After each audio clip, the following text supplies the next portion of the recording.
Welcome to Daybreak with Murul Disa and Sharon. And yes, this is Tally Compliance. This is the hour. It's called Tally Talk Compliance by Tally Solutions. And we have CA Dhara Yagnik with us. Now, she's an MCom and an ACA as well. And she's also here in our studios. Now, she's here to talk to us about compliance. She's here to talk to us about things that matter to you the most. So, Dhara actually possesses a wealth of knowledge and expertise for more than a decade in various areas within the finance field. Now, her extensive knowledge spans across tax, internal audits, risk advisory services, compliance, internal controls, and streamlining business processes. With her meticulous attention to detail, she consistently delivers exceptional results. Welcome to the show, Dhara. Thank you so much. Good morning. How are you feeling? Good morning. I'm good and I'm really excited to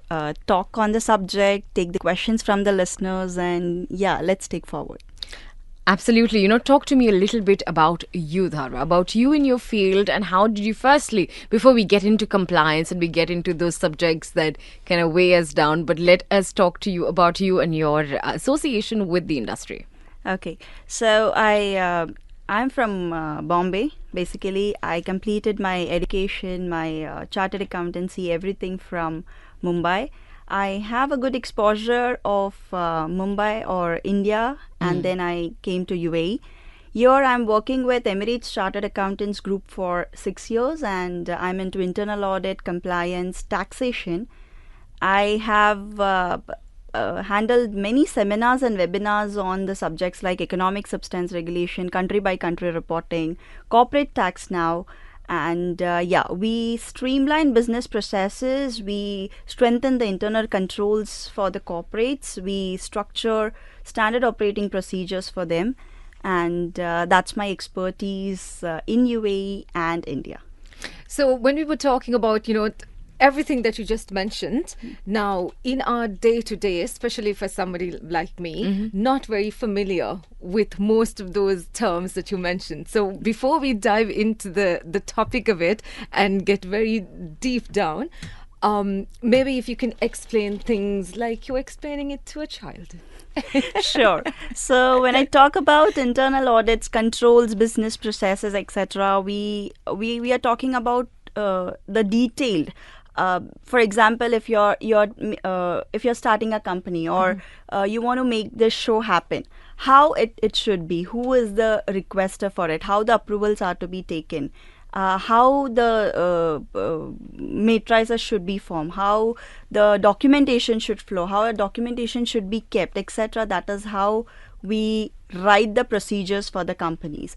Then when we talk about economic substance regulations, it's nothing but it's also a prerequisite before a corporate tax for a company to maintain. That is whether your company has substantial existence in the country, which means it's not a paper company, it's not a shell company just to park profits or to avoid taxes in a high risk or high tax jurisdictions.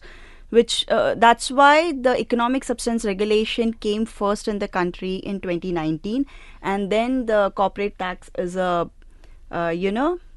it's been added in later. Added. So Right. which means the companies get set into the country, and then they can extend to the corporate tax. So Right. again, in corporate tax, we have to maintain substance, etc., which we'll be talking henceforth, which is part and parcel of economic substance regulation only.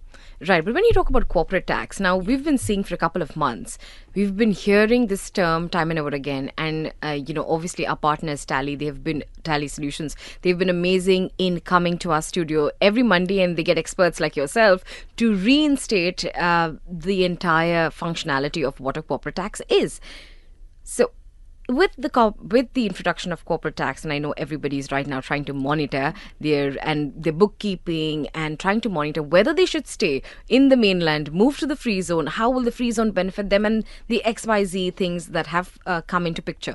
So Dhara, tell me, will SMEs actually, what is the kind of impact that the SMEs will face with the introduction of corporate tax? So let me put it this way. We have positive impacts and we have negative impacts. Let's talk upon the positive impact because that's more. Negative impact is, we can count it on our fingers. So when we talk about positive impact, with corporate tax on board, we'll have more, like the entities will be more organized. We have more documentation in place because everything should be black and white, as supporting evidence needs to be submitted and kept for the years. Also, we currently, for SMEs, when we talk about, there were no systems in place. In fact, there were no accounting systems in place where they would record the transactions, where they can identify that what's their profit, losses, etc. Right. Most of the SMEs maintain their books of accounts just on Excel. So with Tally being the the important software, where even we have started our articleship with Tally. So Right. every Indian chartered accountant would know how Tally works, and that's the easiest software. So definitely the SMEs will have to ensure that their books of accounts are streamlined. They have all transactions in place, which will be organized, and at the same time they will have to ensure that what they are accounting, the rules or the procedures that they adopt, should be in line with the global framework, which means we'll talk more onto IFRS, which is International Reporting Financial Standards. But when you're talking about corporate tax, Dhara, you're talking about SMEs. Now, I'm talking about really small-time business owners, right? They may not have that kind of knowledge, or they may not have that kind of robust work that happens back end to back them up with the documents, to back them up with every single data that is being entered into the system. So what is your kind of advice to people like that who don't have maybe a CA, or who don't have, a mentor, don't have an advisor who can guide them through? Why is it important for them to root themselves through a software like Tally, or to even, be approached by you as well? As you rightly mentioned, that we need to have a accountant, an advisor, or somebody in place who is expert with the subject. Not a chartered accountant, but at least a basic accountant who knows that how to record the transaction. Because unless you record the transactions properly, you cannot come down to the revenue figures or the profit figures where you can calculate the corporate tax. So it's very important that you have an accountant in place. Definitely for SMEs, an accountant is must these days to ensure that all the transactions are recorded. We are talking to CA Dhara. She's here, and all courtesy of Tally Solutions. This hour is called Talk Compliance. You stick around to Talk 100.3. Talk 100.3. Welcome back to Daybreak, and this is the hour is known as Talk Compliance, courtesy of Tally Solutions. We're in conversation with CA Dhara Yagnik, MCOM ACA, and she's here to talk to us about auditing, restructuring and compliance. Now, Dhara, before we could go on a break, you were talking to us about corporate tax where SMEs were concerned, and the importance of why these SMEs need to hire experts like yourself and have, Tally. Why they need to partner with Tally as well. So talk to me a little bit more about the books of accounts and audit of financial statements, and why is it mandatory? Okay, so the books of accounts, as we were discussing before the break, it's very important that we record the transactions so that we land on the correct figures, and we know that what is the corporate tax liability that an entity is subject to. Financial audit of financial statement is not mandatory by the law. It's only mandatory for the entities who have turnover of 50 million dirham. So if it's less than that, then audit is not mandatory. But most of the free zones have the mandatory requirement to submit the financial statements, audited financial statements. So books of accounts is mandatory, but audit of financial statement is not mandatory up to a threshold of 50 million. Now, when we say books of accounts, also it should be in line with acceptable accounting principles, which is adopted in UAE or by the entity. Accepted accounting principles that we adopt in UAE is IFRS. So your books of accounts should be in line with IFRS. Now, we have a threshold of 3 million dirham turnover. The entities earning the revenue of 3 million dirham, they can adopt cash basis as well. So when I talk about cash basis, just to explain it more, little more on it, we have accrual basis and we have cash basis of accounting. So when we say cash basis is when you get the receipt of the sales only when you account that transaction. But accrual basis is when your obligation is done.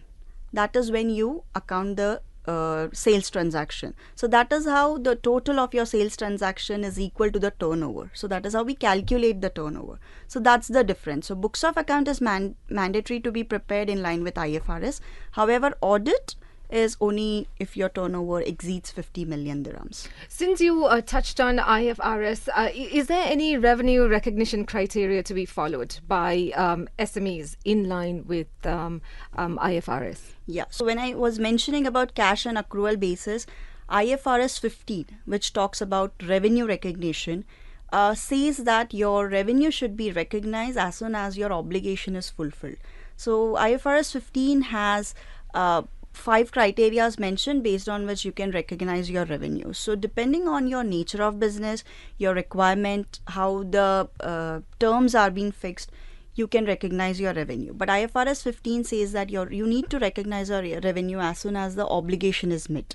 So that is not a criteria when you follow a cash basis system of accounting. Could you give us an instance for people who don't understand the terminologies? Yeah, sure. So suppose you are into a contracting business. So contracting business, the activity would go over a period of 1 year or say more than that. So when you say over a period of time, it's like your financial year end is January to December, which means the activities that you are taking or you are engaged into might not get over by December, which means there's something which you need to carry forward for future period as well. So every contracting engagement would have different terms of payment, which means at something as advance, something at first milestone, something as second milestone. Now what IFRS 15 wants to do is, it's an accrual system. So as soon as you have completed your obligation, for example, say you have met 2 milestones, but your payment term is only after that, which means you can raise the invoice to the customer only after a particular milestone, which means you will receive the payment as per your payment terms, but you have already incurred some expenditure up to a certain level. IFRS 15 says that as soon as your obligation is finished, you can raise an invoice for it and account that, but you might not get the payment for it. Payment might be at a different milestone. So when you adopt cash basis of accounting, you would record the transaction only when you get the payment for it. But as per IFRS 15, you need to record a transaction as soon as you have invoiced to customer. So where do you think is, where the SMEs are faltering, especially where when they're doing transaction on cash basis? Irrespective of how they are following or what is their approach, now they will have to comply with the rules and regulations in the country. So even if for past or the earlier period they had adopted cash basis of accounting, now they will have to follow accrual basis of accounting. Where at the same time the entities have the option to adopt cash basis if their turnover is not exceeding 3 million. But then again, now there's been a catch on this as well, because now you're saying SMEs can also somewhere, opt for relief, right? You're talking about SMEs relief. But I remember having this conversation during a tally session as well, where they said that an SME must be very careful when opting for that relief. Yeah. Is there a particular reason? Yes. Again, that small business relief that we are talking on is a discretionary option that is available with the entities. That's a 3-year relief that authority has kept with an intention of promoting the new businesses or the startups to motivate them to come up in the country. The relief has been kept. Again, if you opt for that relief, definitely you will have to forego other benefits. For example, the interest expenditure that you have incurred, and if there is a loss, if you're claiming that relief, you definitely cannot take forward that expenditure for future period. Whereas if you don't opt for it, you can take forward that expenditure. The tax losses that you're incurring, for example, you have less than 3 million revenue, but at the same time, you have a loss of, say, 1.5 million. If you don't opt for that relief, you can carry forward this 1.5 million for future tax periods. But if you opt for that relief, you will have to forego that losses forever. So it's really entities will have to think over it before they go ahead and opt for any such options or relief. What would be your personal opinion on it? What would you say? I would recommend personally that it's better and recommended that they have a proper assessment done to ensure that on which direction they are going, because it will depend business to business. If you are into something where R&D is your major cost, definitely you cannot opt for small business relief, Right. because in the initial period definitely you will end up with losses. So you would like to get this losses adjusted when you start making profit.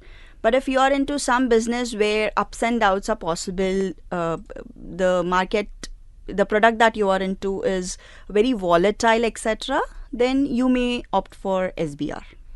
Absolutely. But is there a catch beyond this, Dhara? Once I opt for, business relief, and I've passed the threshold of 3 years or whatever, and or a year even, and if the government revokes it, then do I fall under the the bandwidth of me paying the corporate tax at 9%? It's not about revoking, because it's there in the law that Okay. the relief will be available for the next 3 tax period, which means the first tax period, if it's commencing on 1st January 24, you can opt for SBR till 25-26, which means till 31st December 26 tax period, you can avail the SBR, small business relief. Absolutely. We will talk more about SMEs and we will delve into the details, but quickly after this. Talk 100.3. Absolutely. Welcome back to Daybreak with Mural Disa and Sharon. Right now, gracing our studios, we have CA Dhara Yagnik, and she's here talking to us about compliance, talking to us about SMEs and corporate tax, a subject that I think we all are running away from now, Dhara. मतलब having इतने a डर run. गए हम corporate tax को लेकर, but thank you to Tally. So before we get into this subject, I want to know a little bit about your association with Tally. As I mentioned earlier, Tally is like every Indian chartered accountant would know Tally. Our articleship starts with it. So articleship, you would be knowing we have 3 years of internship that we have to go under a practicing chartered accountant to learn exactly what happens and what we have to do once we qualify qualified chartered accountants. So my journey with Tally is, I started with Tally 7.2, Tally 9, Tally ERP 9, and it's going. So recently we had a chance that during our chapters, CA chapter Dubai, we recently had a session on real estate. So now to connect that, AML, we all know anti-money laundering, which is in UAE since 2018.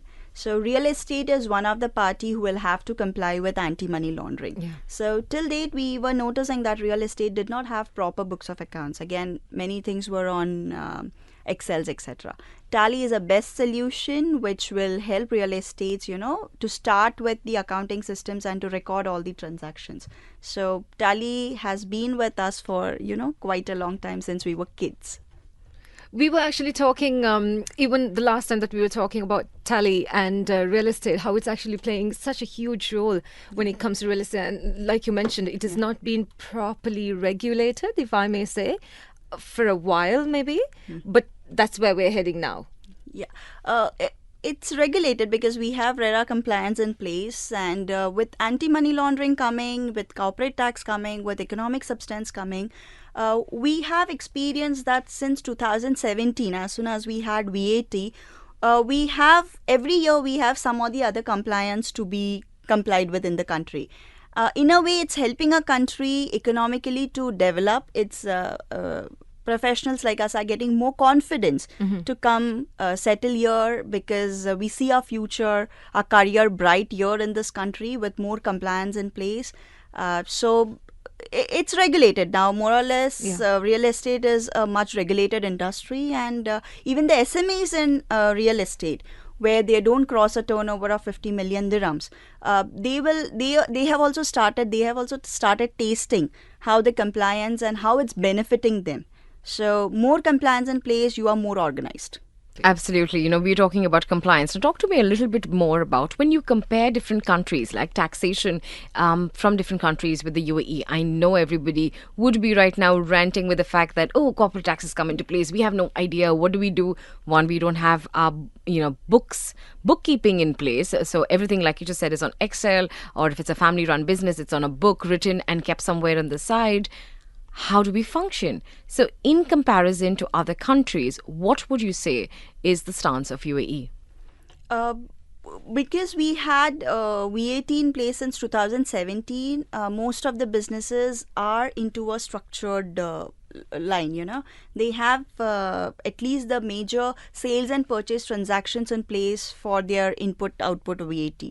Now, when we compare with other countries, UAE, because this is first a direct tax in the country, definitely people are little nervous on how to act upon. We still get questions that whether my salary will be taxed.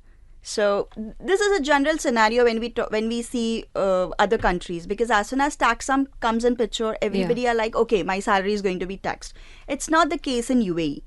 We do not have individual income tax as of now in the country. We only have corporate tax, which means a legal entity who is different from an individual like you and me will only have to look into their net profits, because that is where the tax will be applicable.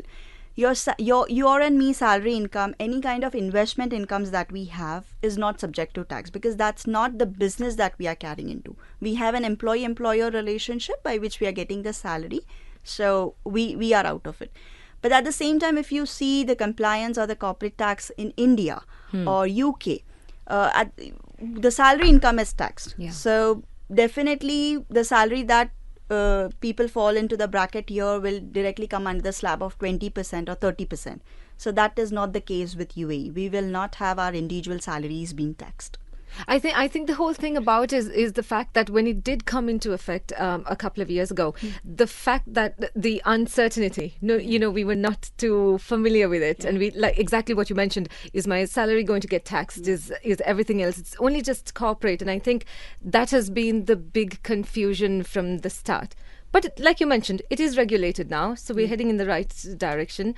A lot more information out there for us to learn about it. Exactly, yes. Dhara, when we come back, we want to know what are those queries that you get poured with. And I'm sure a lot of SMEs coming with those basics queries. Have people understood the concept of do they have their books in place already? Where are they faltering? And how can professionals like you get immediately onto the bandwagon of helping them? We'll talk all about this, but after the sports. Talk 100.3. Welcome back to Daybreak with Muriel Disa and Sharon, and we are joined by CA Dhara Yagnik. Now she's here talking to us about compliance, talking to us about corporate tax, about everything we really need to know. So before we were on a break and we were discussing this amongst ourselves. We were talking to you about SMEs and about the way forward. Yep. Where do you think, what are the kind of questions, in fact, I want to understand this from you, Dhara. What are the kind of questions that you get asked often by SMEs? So as I mentioned, from individuals we get more questions like this, whether my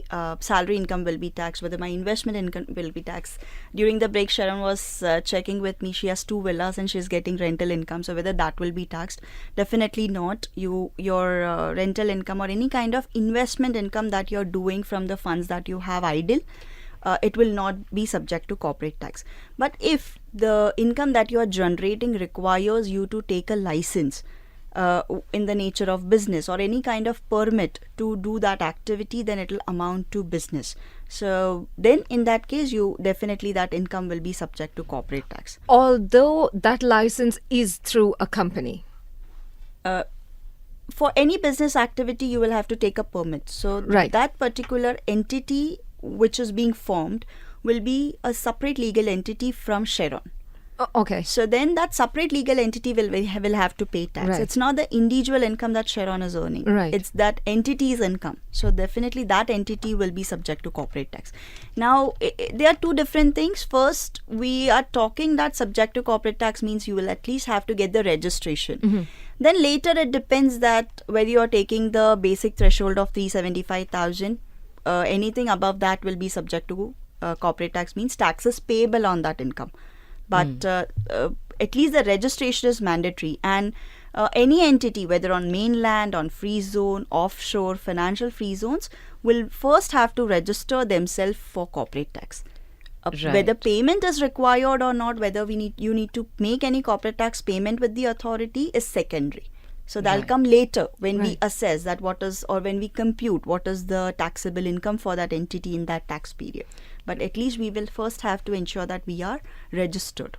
So that kind of concept that if you are an SME and if you don't have the, you don't mark a certain amount in a year, you can exclude yourself from the corporate tax. That's not true, right? You have to register, Yeah, we will have to register. irrespective of what your net profits are at the end of it. No, Doesn't matter. Yeah, doesn't matter. You will first have to register yourself, because that is how you will get your tax identity. So if you see in India, we have PAN numbers, permanent account numbers. We have TAN numbers, that is for corporates we have TAN. So that is their tax identity. So that number is your tax identity. So even for economic substance regulation, when we fill out the forms, notifications, etc., and if that particular entity here in UAE has the parent company in some other tax jurisdiction, and if the income of this entity is being taxed in that jurisdiction, we are required to submit the tax identification number of that entity, that under which company's name you are paying taxes. So that identity is what we call as tax identity, that an entity would get only if they register. The exempt person, whether the exempt income is there, whether you don't qualify, you have a qualifying income and there's a 0%, that all comes later. First you will have to register, get your tax identity, and then you need to assess and see that whether you fall in the bracket of 9% or not. Right. And the common questions that you get asked are, we Okay, get so to get this on that. was Yeah. one of the questions that we get. Other questions that we get is on whether there is any difference in corporate tax profits and accounting profit. So in other countries, we have these two concepts different. So here in corporate tax, what the law says is, for corporate tax, we need to, the start would be the accounting profit as per the books prepared in line with IFRS.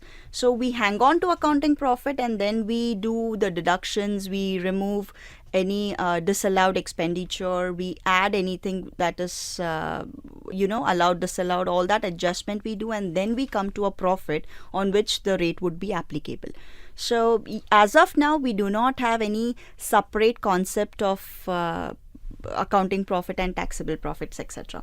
At the same time, when we compare other law, the corporate tax in other jurisdictions, we have different depreciation rate. Now, I hope you're aware that what is depreciation. Depreciation is nothing but wear and tear of the fixed assets Correct. that we use. So any equipment that we are using, the furniture, the intellectual properties that we have, everything has a wear and tear. We have to consume the cost over a period of time in the books of accounts. Right. We will continue this conversation, and when we get back, we'll also talk to you about bad debts and the provisions for bad debts and how it is actually treated in the books of SMEs. But quickly after this. Talk 100.3. Welcome to Daybreak with Muralisa and Sharon, and we have CA Dhara with us. She's talking to us about compliance. Yes, and for those of you who are just joining us, CA Dhara, she is worked with multinational companies and reputed audit firms, and she engages as a prominent speaker on a range of topics including corporate tax, economic substance regulation, country-by-country reporting, anti-money laundering, and ultimate beneficial owner. She is sought after, and she is here to talk to us about everything tally, audit, tax, and everything that I mentioned. And before we took a break, Muriel did mention that we're going to get into bad debts. Right. So bad debts. Now, how bad debts and provisions for bad debts should be treated in the books of SMEs, Dhara? As we were mentioning, we have accrual system of accounting, which IFRS talks about, and it's like bad debt is something that you are not going to recover. So you have something known as debtors, which is the due from your customers. So anything that is due or receivable from your customer, we account as under debtors. So any debt or any receivable which is not recovered, which you feel that cannot be recovered from a customer, becomes a bad debt. And we recognize it as an expenditure in your books of accounts. So you had identified or you had got this recorded as revenue when you made a sales. Now that is not going to be recovered, which means you'll have to book it as an expenditure. So that is your bad debt. At the same time, we also have something known as provision for bad debts, which means you assess as per IFRS 9 impairment of assets. You need to assess that whether certain customers which are long pending for certain period of time when which you cannot be recovering, and then you don't want your books to be hit by a big cost at one single point in time or a tax period, you impair that over a period of time. So you know that certain customer is not going to pay you say 100,000. So what you do is you impair that over a period of time in line with IFRS 9. Right. So then that is only provision you are making. You are understanding that I may not be able to recover this, so you're just providing for a bad debt, but it's not an actual bad debt. But as per corporate tax, you can only claim the expenditure which you have incurred, which means anything that you have made it as a bad debt, you can claim it, but a provision for bad debt cannot be claimed because it's just a provision you are making. It's not an actual bad debt. So do SMEs always falter here? I'm not going to say SMEs, but in general, do the corporates kind of see through this line? Yes. Or do they do it on purpose? Till now, definitely it will not be with a purpose, but now we might come across any scrutiny or an assessment cases where this would be common. To hike the expenditure, reduce the profit, this would come in picture. But everything that we account in books from now, that is June 23, our corporate tax has started in the country. From there, definitely we will have to provide the supporting evidence for each and every expenditure that we are claiming and each and every income that we have earned. So even if you spike it, you will have to provide the evidence to convince the authority that it's the actual ones and not the spiked ones. So, is there any requirement to classify the personal expenditure of a owner and the expenditure incurred exclusively for businesses? Yeah, so many articles in the law you would see that they are talking more onto the exclusive expenditure for business. Till now, we have experienced that the family-owned business or the SMEs did not have this concept of business expenditure and a personal expenditure. Even the travels of the owner would be accounted in the books of accounts as the business expenditure. Right. The family the salary to Ghar ka ration also is. Yeah, it's been booked there in the books of accounts. So now that will not be allowed because all the personal expenditure of owner or their connected person or related parties, if it is not for business, it will be disallowed. So when we say disallowed, means that expenditure you cannot claim, and with that amount your profits will increase. So you will have to keep a clear bifurcation of what is the personal expenditure and what is business expenditure. Right. And I'm sure you would be taking classes with SMEs that come forward, or have you already started with your webinars and seminars in educating the people that don't have knowledge where their rights are concerned or what they need to do, because for them expenses are expenses. Yeah. It's either this way or it's that way. It's not, nobody really puts a thought to it. And if it's a family-owned business, what is that kind of advice would you like to give them? The first question that we started about the impact on SMEs, and we were talking about positive and negative impact.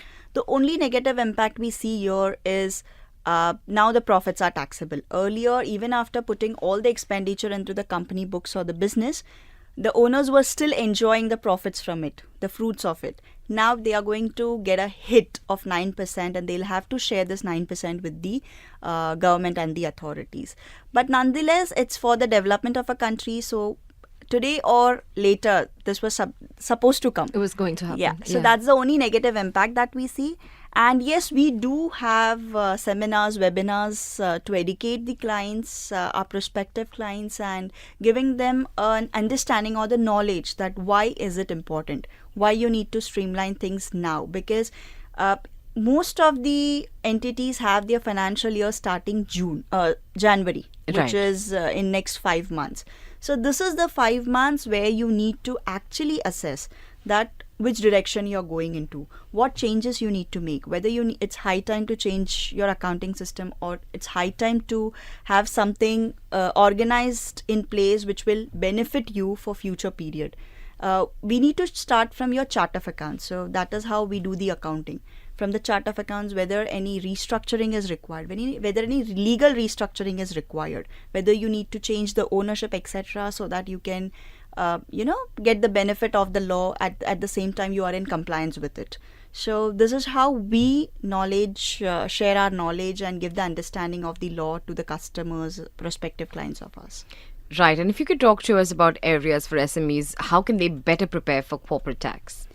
Firstly, get good accountants in place who Or understand. hire us. अब वो भी बोल सकते हो. Nothing like that. Yeah, they can have their in-house accountant. They can have consultants, advisor.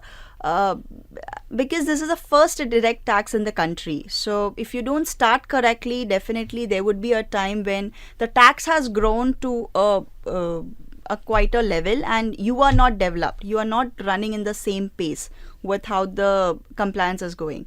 So it's very important that you have correct people in place who can help you out with it. Second, get proper systems in place which can help you with not only recording your transaction, but at the same time, systems the systems are eligible to have the capability to have the backup of the supportings of the data, because for quite a long time you have to preserve this document. So anytime first return you have submitted now. Yeah, how long does one need to preserve those documents? 8 years.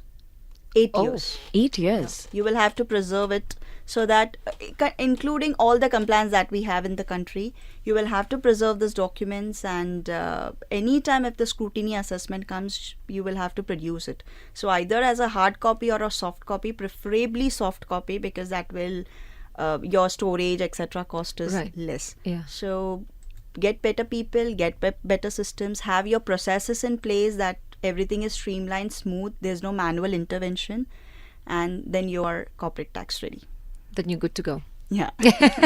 All right. What are the other things that are happening in the world of, the corporate tax? I remember at one point in time, we were dilly-dallying between the free zones and the mainland. Have the free zones now finally been, have there been good amount of bifurcation that's happening out there that says, okay, you would be taxed to this amount in this particular free zone, like a Jebel Ali or a Dubai Media City or elsewhere? Has that bifurcation already been taken place? Bifurcation was done at the time of VAT itself. So we have, in free zones, we have designated free zones, and then we have normal free zones. So designated free zone, in VAT also, they were having an upper hand than other free zones. In corporate tax also, it's there. So the movement of goods, the other services that we give to designated free zone entities is specifically mentioned in the law.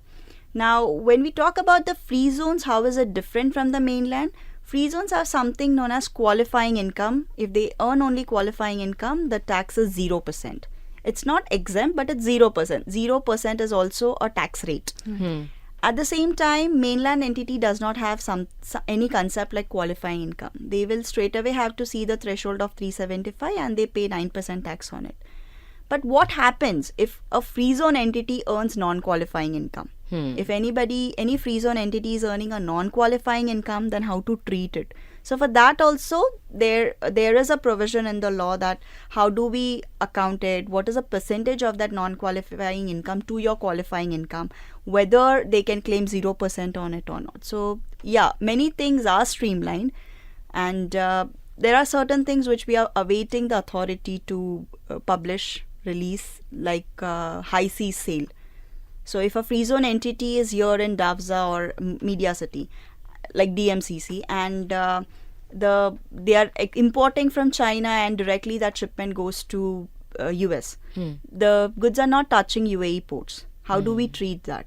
So whether the high seas will be considered as out as a qualifying income and we can claim 0% on it. So now I'm going to ask you this question. Now, yes, we've been speaking about qualifying income and non-qualifying income and qualifying person and non-qualifying person. Could you shed a little light on this subject? Yeah, so free zone person would be a qualifying free zone person. So when I say person, it would be the entity that we are talking about. You and me are individual person. At the same time, the entities would be corporate person. So free zone person is any entity who is licensed in free zone. Okay. Now that free zone person will become a qualifying free zone only if they have a substance in UAE. They have, when I say substance means you have a physical premises like office. Yeah. You have people working for you. You have assets that you use to do this business. So these are certain kind of substantial requirement which you need to have in free zone. At the same time, you have enough board meetings. You have the management here who is taking the decisions for your entity.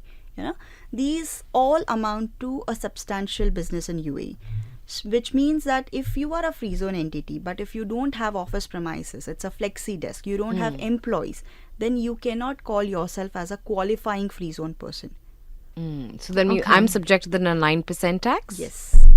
Oh, so I need to. So what happens in a case where my parent company, say, is in Norway or is in any other part of the world, and I'm seated in Dubai? So how do we function then? Your parent company, irrespective on which jurisdiction they are located, it could be anywhere in the world. What we need to look from corporate tax perspective in UAE is the entity who is registered here in UAE, irrespective of any legal structure or status, it should have a genuine business in UAE. So you should be in a position to prove that this is a revenue that I'm earning in a year and this is how I have earned it. So I have so much square feet of my office. I have so many employees for it. Now again, nowhere in any compliance they have mentioned that what is the minimum employee requirement. Okay. It depends on your nature of business. It depends on the volume. As an owner or as a management, you should be in a position to explain it to the authorities that for 100 million of my turnover, 7 employees are enough. Okay. So that depends on you, how you prove it to the authorities, that what is the substantial or what is adequate for you. Yes, So it's not specific about a number. Okay. It doesn't specify anywhere that what is a number, or there's no threshold that up to this level you need to have so many employees or so much of Square office foot, space, right, etc. yeah. So it's not defined anywhere. Absolutely. Thank you so very much, CA Dhara. This has been such an insightful conversation with you. And this is all courtesy of our partners, Tally Solutions. You want to really get onto your computers and check them out. They've called tallysolutions.com, and they've launched an amazing product called Tally Prime, and they've also upgraded it from there onwards, right? I mean, they've got the best versions of it, and it's all in place so that you to make your life a little easier, especially your journey with your business a little easier. It helps you stay on track, and staying on track with them is, our amazing guest. Thank you so very much, Dhara, once again. It has Thank been you very so much. informative. Thank you.